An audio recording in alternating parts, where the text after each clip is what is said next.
Bonjour. Alors aujourd'hui, je vais vous parler du jeûne. Je dis bien le jeûne, pas le jeûne. Arrêtez de manger. Éric Gandon et son fils ont été mis en examen après plusieurs décès survenus lors des cures qu'il organisait dans ses stages, coûtant d'ailleurs des centaines, voire des milliers d'euros. Éric Gandon vient d'être mis en examen et incarcéré pour homicide involontaire, abus de faiblesse, mise en danger de la vie d'autrui et exercice illégal de la médecine.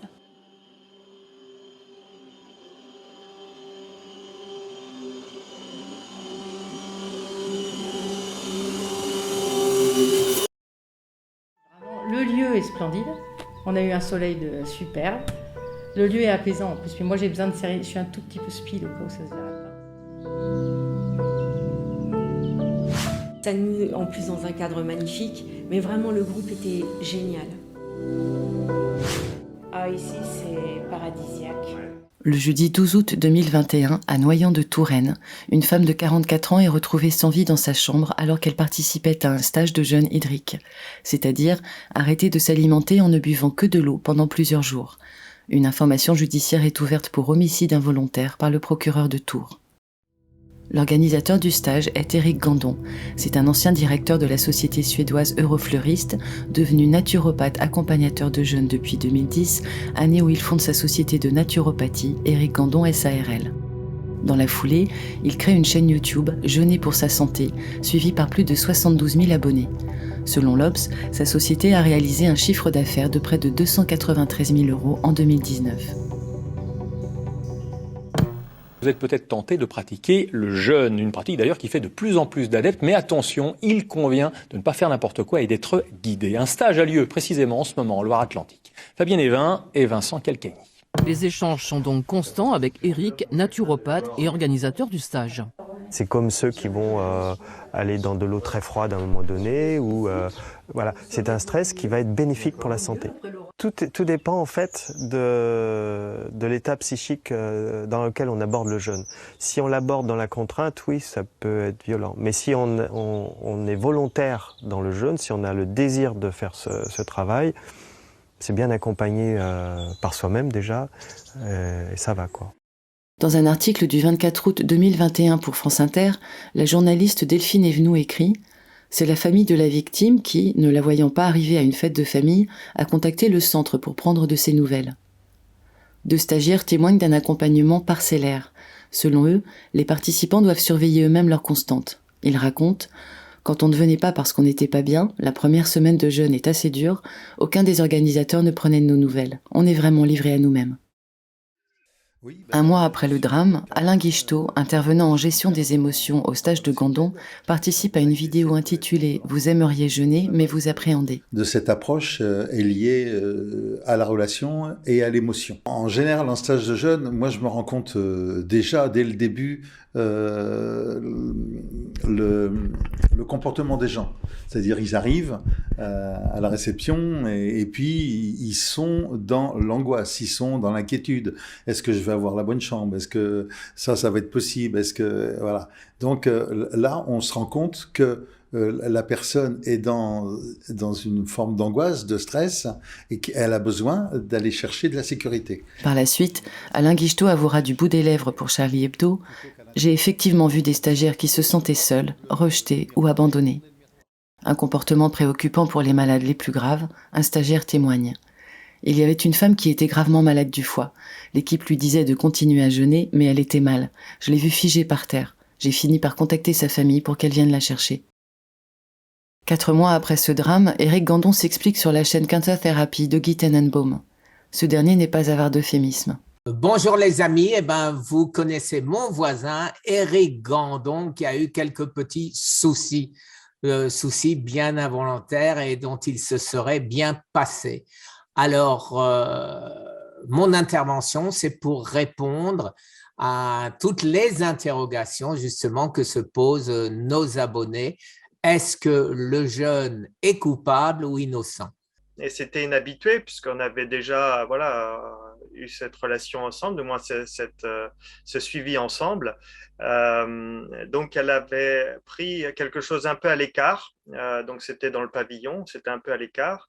Et son jeûne se passait bien. Hein, son jeûne se passait même extrêmement bien. Il n'y avait pas vraiment elle n'a pas eu de crise curative, comme on pourrait dire, et elle était bien. Et quelques jours avant sa mort, elle exprimait à quel point elle était contente de son jeûne et de se sentir bien, quoi. Elle se sentait revivre, quoi.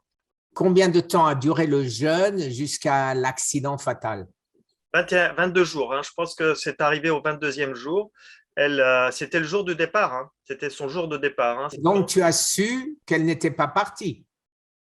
Oui, parce que tout n'était pas réglé. Son dossier n'était pas terminé. Hein. En fait, pour tout te dire, elle n'avait pas payé, quoi. Hein. Donc tout n'était pas réglé. Et donc moi j'envoie, l'assistante voir voilà pourquoi elle vient pas, pourquoi on la voit pas. Et là l'assistante est revenue affolée. Elle avait découvert son corps. Moi je pense à quelque chose au niveau cardiaque. Donc, je sais pas ce que c'est, si c'est une embolie pulmonaire ou une myocardite. Et jusqu'à présent, c'est pour ça aussi j'attendais de pouvoir communiquer sur ça, c'est d'avoir un peu d'éléments au niveau de l'autopsie, mais je n'ai aucun accès, je n'ai pas d'accès à l'autopsie parce qu'il y a une enquête qui est ouverte. Et tant qu'il y a l'enquête qui est ouverte, il y a le secret de l'enquête. En tout cas, moi, de mon côté, ce que je suis convaincu, ça ne peut pas être le jeûne, quoi. Je ne vois pas comment le jeûne a pu provoquer ça, où il y a des choses que je ne connais pas. Hein. Il y a peut-être des choses que je ne sais pas, hein, des choses que je ne sais pas. Et peut-être, si on a accès au dossier médical ou si on a accès à l'autopsie, on pourrait en savoir plus. Mais aujourd'hui, je suis dans l'inconnu, donc je peux juste me baser sur ce que je ressens et sur ce que j'ai vu. Hein, pour moi, elle est morte soit d'une mort subite ou soit myocardite ou embolie pulmonaire. C'est quelque chose, à mon avis, lié au cœur. Aujourd'hui, je n'ai pas été convoqué. Et dans mon équipe, personne n'a été convoqué. Alors, est-ce qu'ils prennent beaucoup de temps parce qu'ils ont peut-être d'autres préoccupations aujourd'hui, ou est-ce qu'ils cherchent des éléments? Je ne sais pas. Le 10 janvier 2023, il est mis en garde à vue avec son fils avant d'être mis en examen 2 jours plus tard. En 2004, je fais alors 83 kilos. Bien que je mangeais bio et que je pensais bien faire attention à mon alimentation, j'avais du cholestérol, j'avais des triglycérides, j'avais des problèmes aux intestins, ce qui faisait que j'avais mauvaise haleine, etc., etc. J'avais des allergies, j'étais allergique à plein de choses, notamment les fruits à police, la bière, le vin, etc. Il s'est passé quelque chose pour moi. Alors déjà, il y a eu plusieurs choses avant, mais en 2004, quelque chose d'intéressant, c'est que je me suis mis à faire du théâtre. Et là, mon prof de théâtre m'a dit « Eric, descends dans ton corps ». Il a dit « Arrête d'être dans ta tête. Mets-toi dans ton corps. Vis avec le corps, vis avec les émotions, ressens les choses dans ton corps. » J'ai compris une chose, c'est que le corps est plus fort que la pensée. Mais le grand changement, le véritable grand changement, c'est quand j'ai découvert le jeûne. Là, ça a été la grande transformation. Quand j'ai fait cette expérience du jeûne, j'ai dit mais c'est incroyable d'avoir ça naturellement, qui soigne tellement de maladies, qui résout tellement de problèmes et qu'on n'en parle pas plus et qu'on ne le met pas plus en place. Et donc j'ai senti que c'était quelque chose que je devais faire, quelque chose que je devais proposer au monde, de jeûner plus souvent et d'accompagner les gens, les rassurer par rapport à ça et les accompagner dans la vie. Eric Gandon se lance donc dans la naturopathie et le jeûne suite à 2 révélations. Il croit au potentiel curatif du jeûne. Il n'est pas le seul à surfer sur cette vague du jeûne thérapeutique. Irène Grosjean, Florian Gomet, Thierry Casasnovas et Tal Chaleur ont promu le jeûne dans leurs interventions. Et chacun y va de son jeûne idéal. Le jeûne est de loin la meilleure attitude à avoir dès lors qu'il y a un déséquilibre qui arrive. Quand il y a quelque chose qui vous arrive, quoi que ce soit, vous n'en connaissez pas les causes, vous n'en connaissez pas les raisons, peu importe. Le corps, lui, il sait. La digestion à elle seule utilise 50% de notre énergie totale. Et quand ces 50% sont disponibles, eh bien notre corps les utilise pour se nettoyer, pour éliminer ses humeurs et pour changer de fréquence. Et c'est pourquoi les religions ont dit qu'il fallait jeûner pour atteindre un niveau spirituel élevé. Il faut que le jeûne soit l'occasion non seulement de changer ses habitudes alimentaires, mais de s'occuper de soi sur tous les plans. C'est-à-dire le corps physique, certes, mais aussi le corps émotionnel, le corps mental et le corps spirituel. Est-ce qu'il serait possible de jeûner en étant en pleine forme ? Et dans le jeûne holistique, c'est ce qu'on va avoir, parce qu'on ne va pas seulement cesser de manger, on va faire des tas d'autres choses qui vont faire circuler notre énergie. J'ai 50 ans de médecine holistique derrière moi. 50 ans, et tu as été un de mes premiers guides. C'est réciproque. Nous nous sommes encouragés mutuellement, c'est magnifique. Alors les bienfaits du jeûne sont vraiment multiples, c'est vraiment un cadeau de la nature parce que ça permet de se nettoyer sur tous les plans. Déjà, il y a un repos digestif pour le corps, c'est-à-dire que tous les organes liés à la digestion peuvent se reposer, se régénérer. Je vous l'ai déjà dit, mais je me suis lancé un défi pour une année, du 15 avril 2019 au 15 avril 2020, sur une année de cumuler 150 jours de jeûne sec, ce qui représente à peu près 5 mois au total de jeûne sec, pour voir ce que ça va transformer en moi, puisque j'ai compris que c'est quand on laisse le corps au repos que la vie se manifeste le plus, que c'est quand on arrête de diriger son énergie vers l'extérieur, qu'à l'intérieur, eh bien, ce regain de vitalité, cette énergie économisée peut faire une opération de transformation qui va toujours vers le sens du meilleur. Le corps, comme il a moins d'énergie pour faire des choses secondaires, il utilise cette énergie pour faire des choses vitales, l'énergie qu'il a.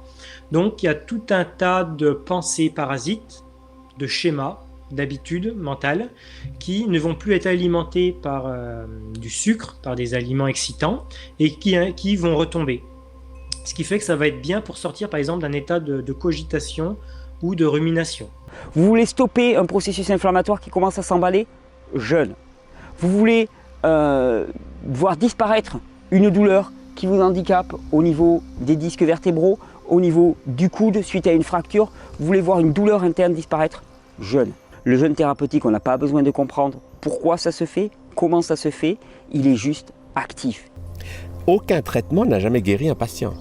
Le corps a la capacité de se guérir, mais il faut jouer le jeu avec lui. Et c'est là que le jeûne est magnifique. C'est que le jeûne, c'est vraiment faire confiance au corps, que quand on arrête de lui donner du travail, il va faire ce qu'il a à faire, qui est de se dépolluer, de se régénérer. Chaque fois que le corps fait une grosse diarrhée ou une bronchite, ou qu'il va expulser des glaires ou un bon rhume, c'est pour décoller les viscosités, pour les faire sortir. Et bien là, chez l'enfant, d'abord la diète. Il ne mange rien. Et s'il n'a pas soif, il ne boit pas. Parce que les viscosités ne sont pas solubles à l'eau. Elles ont besoin on a besoin d'assécher les liquides pour qu'elles sortent de la lymphe et passent dans le sang. Donc, ni boire ni manger, et surtout, le laisser se reposer. Le jeûne n'est pas du repos. Déjà, soyons clairs, le jeûne n'est pas du repos. En tout cas, pas du repos où on sent, où on l'entend. On imagine repos comme absence, vacances, arrêt. Pour nous, le repos, c'est de l'arrêt. Le jeûne est en aucun cas du repos. Le jeûne, au contraire, correspond à un moment de suractivité, même d'hyperactivité à l'intérieur de l'organisme. On a du mal à le concevoir, on a toujours tendance à dire oui, le jeûne, c'est le repos de l'organisme, c'est faux. Le jeûne est un stress pour l'organisme.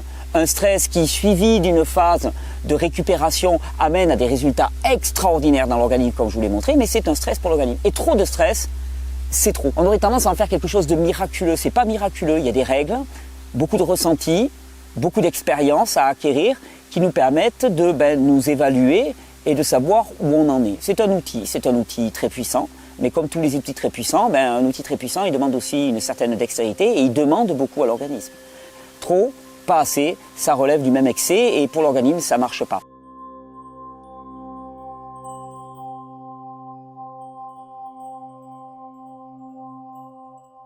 Les 3 grandes religions monothéistes recommandent le jeûne durant le ramadan pour les musulmans, le carême pour les catholiques et Yom Kippour pour la religion juive. 3 manières d'observer le jeûne dans une coutume religieuse de recentrement spirituel et de partage. Le jeûne peut être utilisé à des fins politiques et il est plus connu sous le nom de grève de la faim. Il est pratiqué dans l'Antiquité à des fins thérapeutiques de dernier recours chez les prêtres grecs. D'ailleurs, une citation d'Hippocrate est régulièrement utilisée par des promoteurs du jeûne thérapeutique. Soigner ces petits maux par le jeûne plutôt que de recourir aux médicaments. Ce que pourrait dire la médecine hippocratique, puisque Hippocrate n'a-t-il pas dit aux malades que l'aliment soit ton seul remède? Un beau flagrant délit d'appel à l'ancienneté. Dans sa pratique moderne, on distingue 4 approches. Le courant hygiéniste, inspiré de l'américain Herbert Shelton et jugé rigoriste. Le réseau jeûne et randonnée, s'inspirant des pratiques des cliniques allemandes Bochinger-Wilhelmy, basé sur la pratique de la randonnée et d'un jeûne, avec un apport calorique inférieur à 250 kcal.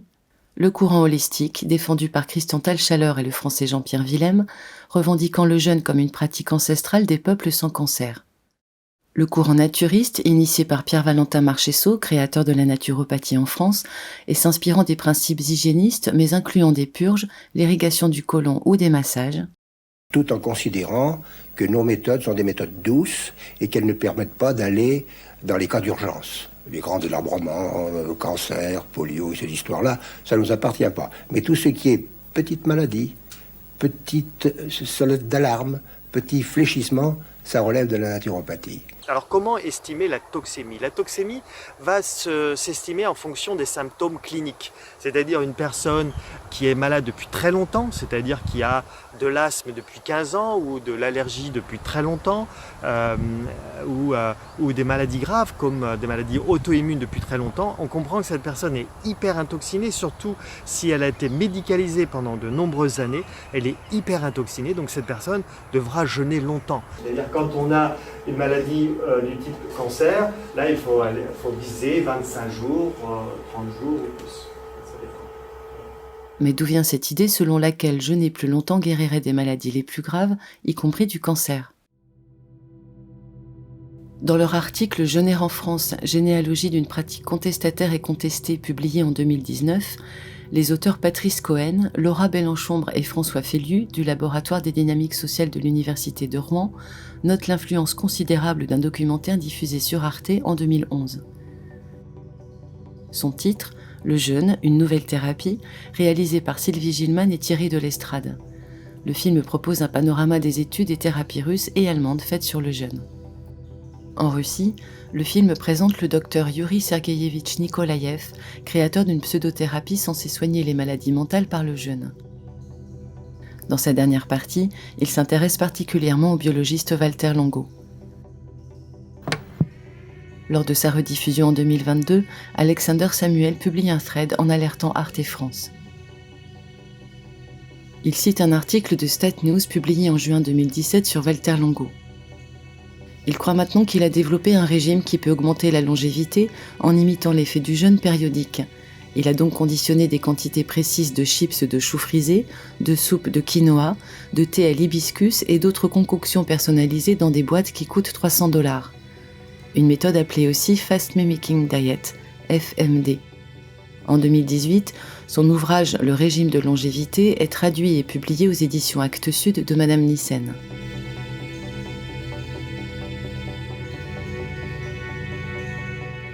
On peut lire en sous-titre « Pour régénérer et rajeunir l'organisme ». Deuxième facteur essentiel du jeûne, c'est le repos physiologique, le repos des organes.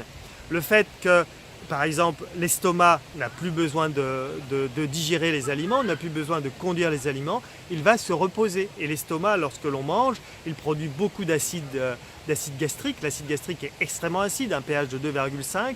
Et bien là, il ne va plus en produire. Au bout de quelques jours, il ne va plus en produire.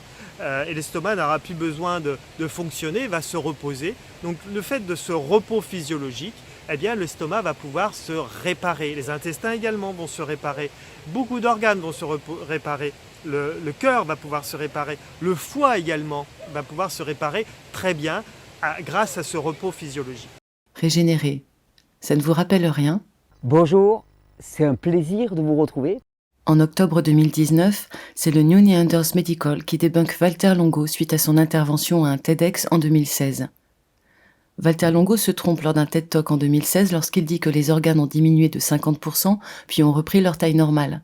En réalité, aucun gain de masse maigre ne s'est produit durant les 6 mois de la période de réalimentation. Une vidéo reprise et traduite par Éric Gandon sur sa chaîne. Vous savez que le cancer est lié au système immunitaire. Donc l'une des choses auxquelles nous attendions, c'est que le système immunitaire devienne plus fort. En effet, une fois le système immunitaire rajeuni, le niveau de tumeur diminue, et cela de façon spectaculaire. Les souris qui sont suivi ce régime ont vu leur niveau de tumeur diminuer d'environ de 50%. En plus, ces tumeurs surviennent plus tard dans leur vie.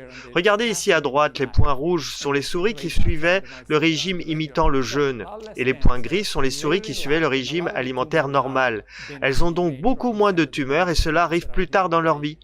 Et en plus, beaucoup de tumeurs sont de nature bénigne, au lieu d'être de nature maligne comme chez les souris qui mangent normalement. Valter Longo vend ses produits FMD via 2 structures, Prolon pour Prolongevity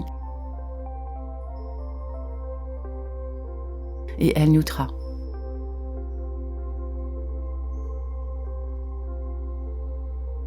Selon Leonid Schneider sur le site forbetterscience.com, il est probable que l'argent récolté serve à financer les 2 fondations de Longo, la Fondazione Valter Longo en Italie et Create Cures aux USA.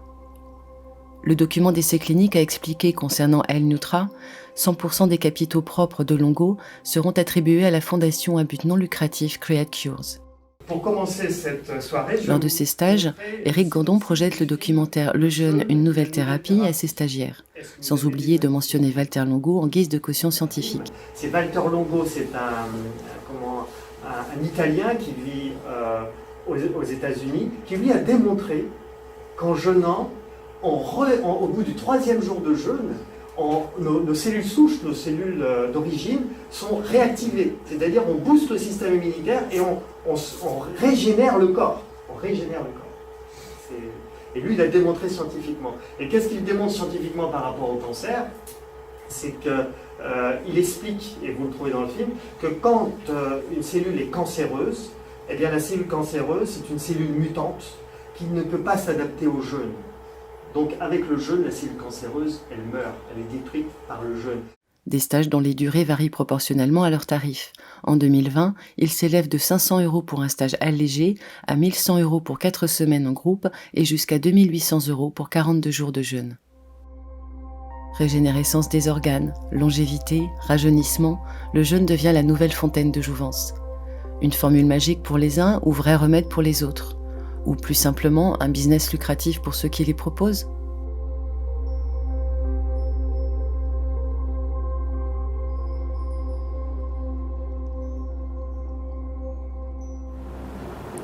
Alors il est certain que même un cancer, tous les cancers sont guérissables.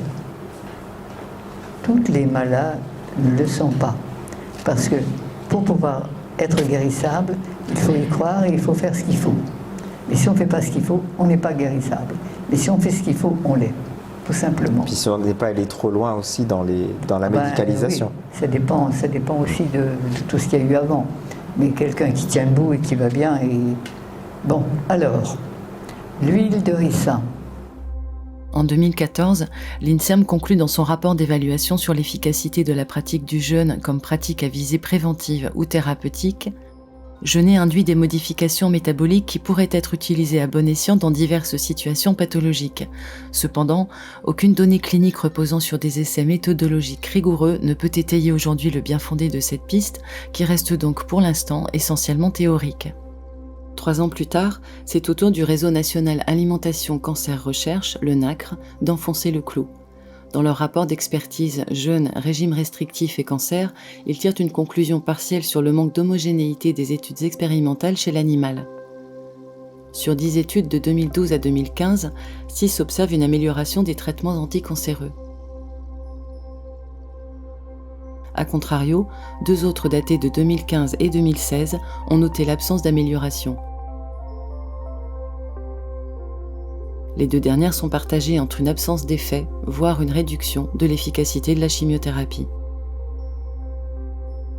Le rapport NACRE conclut: actuellement, il n'y a pas de preuve chez l'homme d'un effet protecteur du jeûne et des régimes restrictifs en prévention primaire ou pendant la maladie. Au cours des traitements des cancers, la pratique du jeûne ou des régimes restrictifs présente un risque d'aggravation de la dénutrition et de la sarcopénie, soit une perte musculaire. Dans leurs recommandations, les experts conseillent aux patients: En l'état actuel des connaissances scientifiques, il est recommandé de ne pas pratiquer le jeûne ou un régime restrictif au cours de la prise en charge d'un cancer. Il conseille aux patients qui souhaitent suivre de telles pratiques d'en informer leur médecin et oncologue référent. Donc Sébastien, tu le disais, a priori, la principale motivation des personnes, c'est de réduire les effets secondaires. Donc une participante nous dit, on l'a vu, la raison principale de jeûner dans le cas de l'étude, de réduire les effets secondaires de la chimiothérapie. Les perceptions sont positives, mais est-ce que cela réduit vraiment les effets de la chimiothérapie? Et est-ce qu'on a des résultats scientifiques qui viennent en appui de cette réduction des effets secondaires? Donc peut-être la parole à Bruno. Pour répondre à la question, pour aller rapidement sur la réponse est non. Pour l'instant, on n'a pas de preuves scientifiques que de jeûner ou de limiter les apports glucidiques pendant les traitements réduit les effets secondaires. Pour compléter un peu cette réponse, sachez que dans les études réalisées en particulier par l'équipe de Walter Longo, dont a parlé Sébastien précédemment, autant il a pu montrer dans les modèles expérimentaux, que ce soit des cellules ou des animaux atteints de cancer, que quand on associe une chimiothérapie à du jeûne, on augmente l'effet sur la tumeur de la chimiothérapie, autant il n'a pas clairement démontré que ça réduisait la toxicité de la chimiothérapie. Donc on est assez bancal sur ce point-là. Lui a très envie d'y croire, beaucoup d'équipes ont très envie d'y croire. Il y a des études en cours, et pour citer la seule étude qui s'est intéressée au sujet, l'étude qui a inclus 131 personnes atteintes de cancer du sein, eh bien, l'objectif principal était la réduction des effets secondaires importants de la chimiothérapie, et il n'y a pas d'effet du jeûne dans cette étude. Il n'y a pas d'effet positif. Voilà. Donc pour l'instant, non, il n'y a pas de preuve que ça améliore ça réduise les effets secondaires. Hélène a 40 ans, elle est kinésithérapeute dans le sud de la France. C'est quelqu'un qui est très investi dans le domaine associatif, qui donne des cours de plongée sous-marine, qui pratique le tennis régulièrement. Elle est hyper sportive. Au début de l'année 2018, elle ressent un très gros coup de fatigue. On lui diagnostique un cancer du col de l'utérus et elle va décider de suivre les conseils du naturopathe Miguel Barthéléry. Quel régime elle commence à suivre ? Alors, c'est des jus crus, c'est des produits pour purger, c'est des jeûnes réguliers. Il faut évacuer tout ce que le corps a de mauvais en lui pour le renforcer. Une fois qu'il sera fort, il pourra lutter contre ce cancer. Mais elle s'affaiblit. Elle fait plus que s'affaiblir, elle maigrit, elle devient tellement faible qu'elle ne peut même plus sortir de son lit parfois. Elle est donc obligée de quitter son appartement dans le sud de la France pour se rendre chez ses parents qui peuvent l'assister au quotidien. À la fin du mois de novembre, elle est moribonde. Elle ne pèse plus que 33 kilos pour 1m55. Elle qui pesait plus de 50 kilos auparavant, qui était très musclée, elle n'a plus du tout de muscles. À cette période, par SMS, elle écrit à son naturopathe, en qui elle a confiance, qu'elle est devenue une épave. Oui, elle lui dit qu'elle ne peut plus se lever, qu'elle porte des couches, que son visage est difforme et qu'en plus, elle continue, malgré sa maigreur, à éliminer énormément lors de ses purges. Le naturopathe ne s'inquiète pas plus que ça, il lui dit « ça t'arrive régulièrement d'avoir des réactions au niveau de ton corps au moment de la nouvelle lune et on approche de la nouvelle lune, ce n'est rien ». Hélène meurt le 14 décembre 2018, elle avait 40 ans.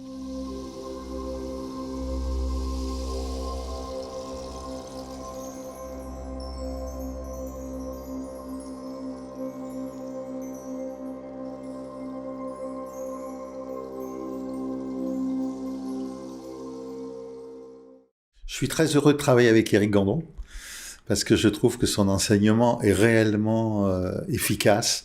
Moi, je vois, là, je ne sais pas si je peux le dire, mais je vais le dire. Hein. Quand je suis à l'entrée de la résidence Belle-Plage, j'ai l'impression d'être à Lourdes. Et je vois tous ces gens qui arrivent en souffrance et qui repartent soulagés. Des proches de stagiaires témoignent dans la presse. C'est le cas pour la fille et la petite-fille de Daniel, ancienne stagiaire d'Éric Gandon, décédée en 2020. En 2018, Daniel témoigne dans une vidéo pour la chaîne du naturopathe sous le pseudonyme de Frida. Bonjour Frida. Bonjour Eric. Comment ça va? Merveilleusement bien. Alors, ça s'est bien passé, tes 7 jours de jeûne? Oui. Oui. C'est jamais pareil, mais c'est mon 3e jeûne. Ouais. Et ça se passe de mieux en mieux. Ouais. Et donc là, tu continues le jeûne ou Oui, j'attends d'avoir faim. T'attends d'avoir faim, ouais. Donc, comme j'ai absolument pas faim... Et donc, quand tu manges une fois par jour, tu manges à quelle heure? Je mange quand j'ai faim, c'est-à-dire vers 19h. 19h, d'accord. Et tu manges quoi?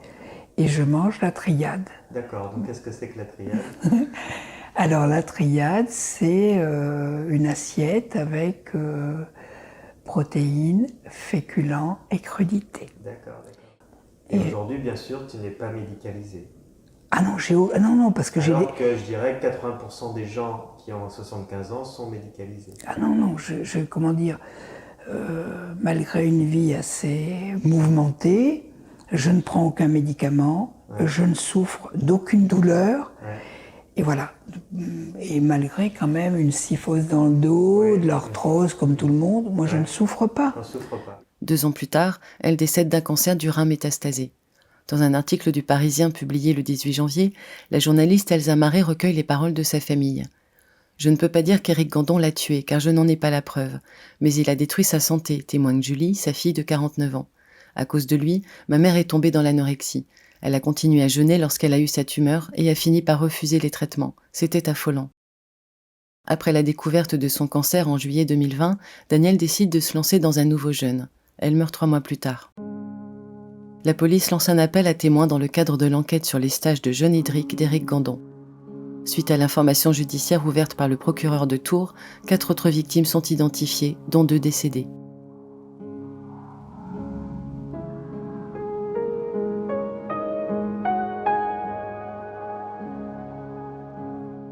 Et cette semaine, on a fait le jeûne et libération des cuirasses avec Heidi. Oui, la libération des cuirasses...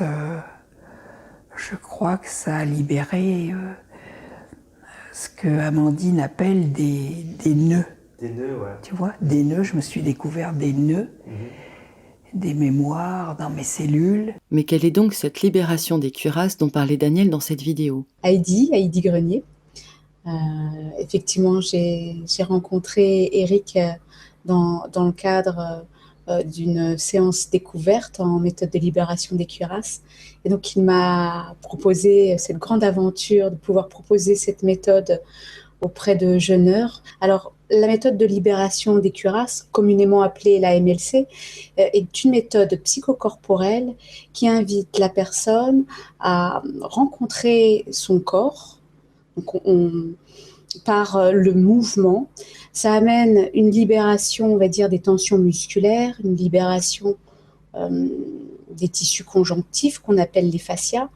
Et par là, le corps se met à respirer. Cette pratique, protégée par un copyright, est dans le viseur de 2 institutions. La Miviludes, sur son site internet,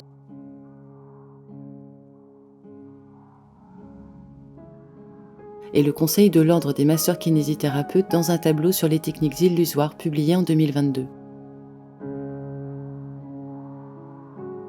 Ce n'est pas tout. D'autres croyances New Age sont proposées lors de ces stages. Entre autres, l'expansion du corps, par exemple. Mettez la main comme ça à la hauteur de chakra du cœur. C'est bon? Vous l'observez bien, cette main. Et vous allez lui demander, et imaginer, on va imaginer que cette main se mette à grandir, prendre du volume. Et on va lui commander, on va commander à la main 8 fois, on va lui commander haut et fort, avec plein de conviction, de grandir, de prendre du volume. Donc vous répétez après moi, grandis. Grandis. Grandis. Grandis. Grandis. Grandis. Grandis. Grandis. Grandis. Grandis. Voilà. Maintenant, vous reprenez la taille de votre main.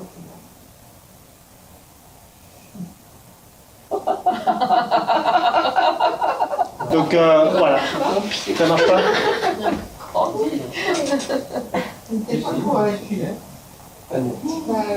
J'ai essayé, j'ai eu des réponses. Non, mais ça marche pas tout le temps. Hein. Peut-être tu referas tout tranquillement chez toi, mais normalement ça marche bien. Mais il y a toujours à peu près 10% ou voilà. La numérologie. Le 8 qui est comme ça, mais couché ça fait ça. Ça représente une tornade. Ça représente l'infini.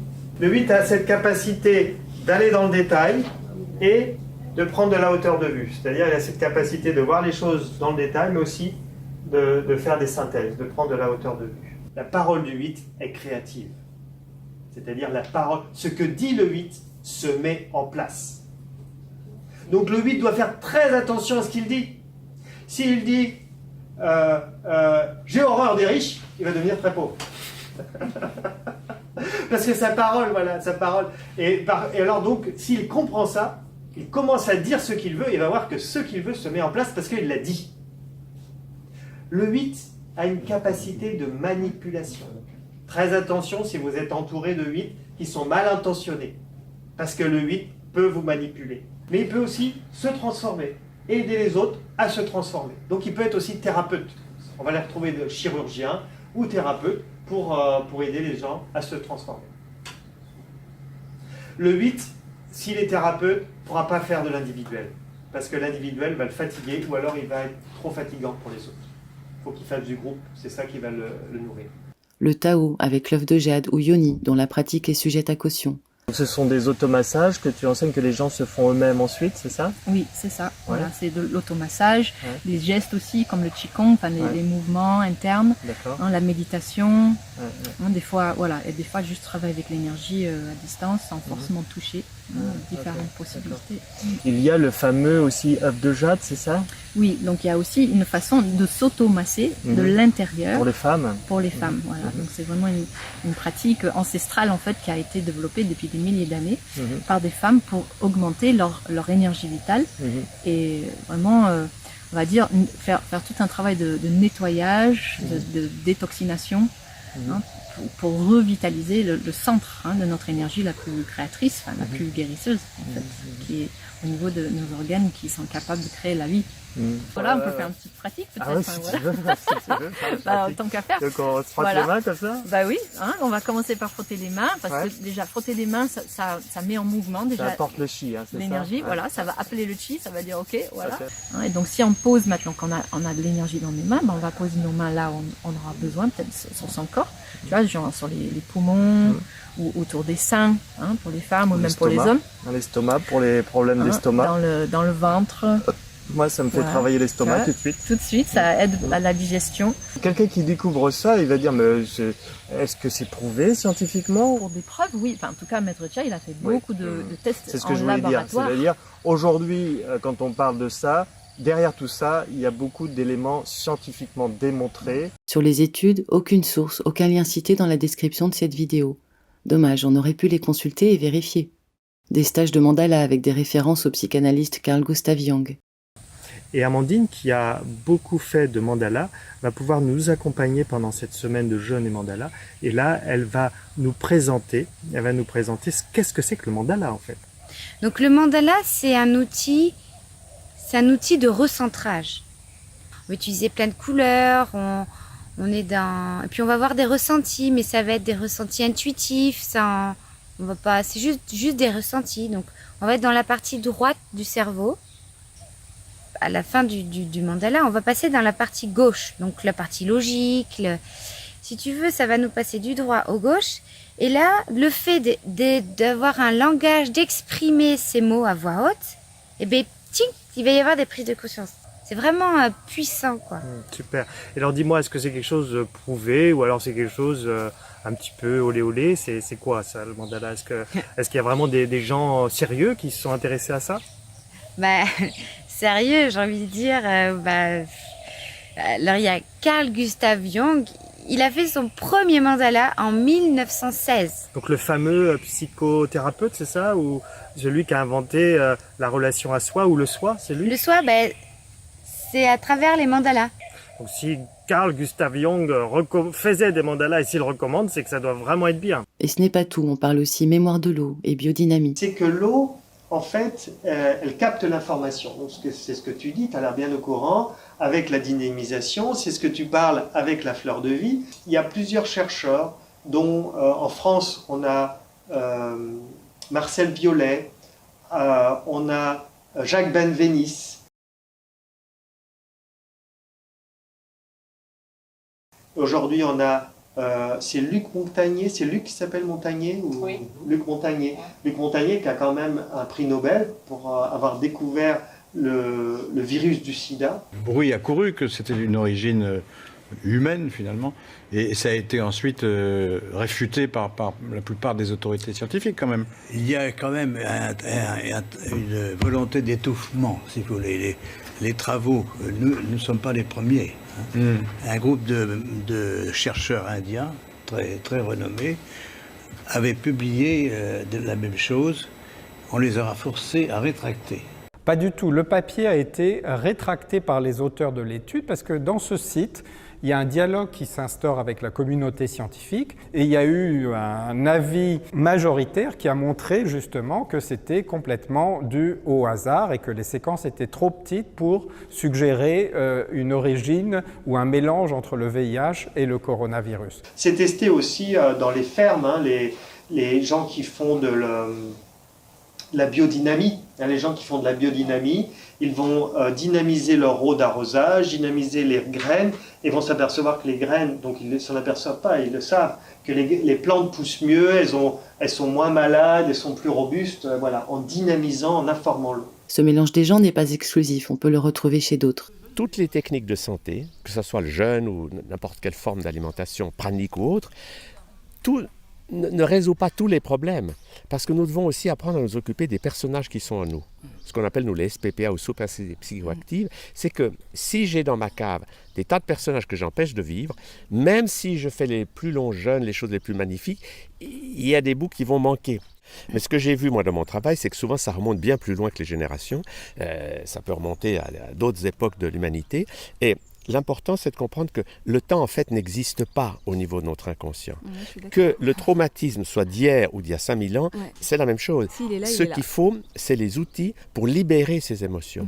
Et ce que j'ai vu, c'est que si on remonte dans le passé, en quelque sorte, on retrouve ces personnages, et au moment où on les libère émotionnellement, donc on va leur apprendre à libérer leurs émotions, on les fait monter dans la lumière, et la bonne nouvelle, c'est qu'on récupère leur talent. Et n'oublions pas le goût pour l'ésotérisme d'Éric Gandon. Mais il y a aussi un côté curieux chez moi qui fait que je m'intéresse beaucoup à ce qu'on appelle le développement personnel, ou d'autres vont appeler ça l'ésotérisme, voilà, et ça va transcender dans mes jeunes. Éric Gandon est-il responsable de la mort de 5 de ses anciens stagiaires ? Seule la justice le déterminera, alors laissons-la travailler. Qui plus est, il est bon de rappeler qu'Éric Gandon bénéficie de la présomption d'innocence.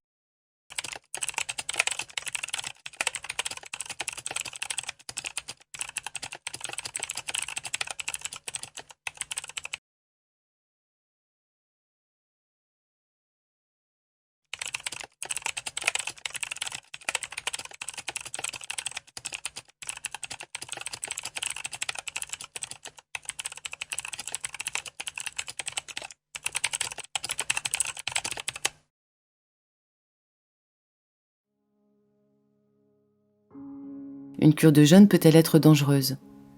Si elle fait l'objet d'un suivi médical systématique, non. Au regard des connaissances actuelles, cela reste déconseillé pour les femmes enceintes et les personnes atteintes de maladies chroniques hépatiques, diabète ou de cancer.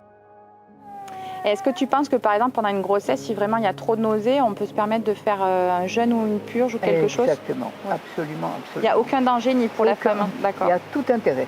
Tout intérêt, et pour l'enfant et pour la maman. Absolument. D'accord. Dans ces dérives, c'est tout autre chose. Dans une mécanique sectaire, la privation alimentaire des adeptes dans un processus de conditionnement est une pratique connue. Jean-Marie Abgral écrivait en 1996 « Cette stratégie est rarement suffisante pour soumettre un individu, mais elle s'inscrit dans un protocole plus ou moins complexe dont elle est une des pierres de fondation. Parfois, elle peut malheureusement être fatale. » Récemment au Kenya, le pasteur gourou Paul Mackenzie a poussé ses adeptes à mourir de faim pour leur éviter une mort horrible prédite pour le mois d'août. Les corps ont été retrouvés dans sa ferme le 14 avril dernier par la police kenyane.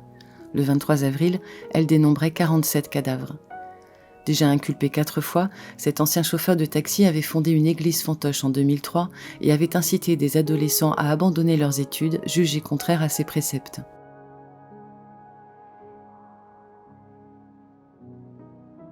Quant à la mode du jeûne thérapeutique, le réseau Jeûne et Randonnée est également dans le collimateur de la Miviludes.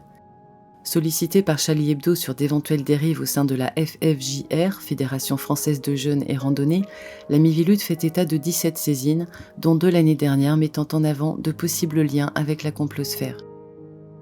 Après le scandale Irène Grosjean et Doctolib en 2022, l'affaire Éric Gandon suscite des interrogations sur la naturopathie.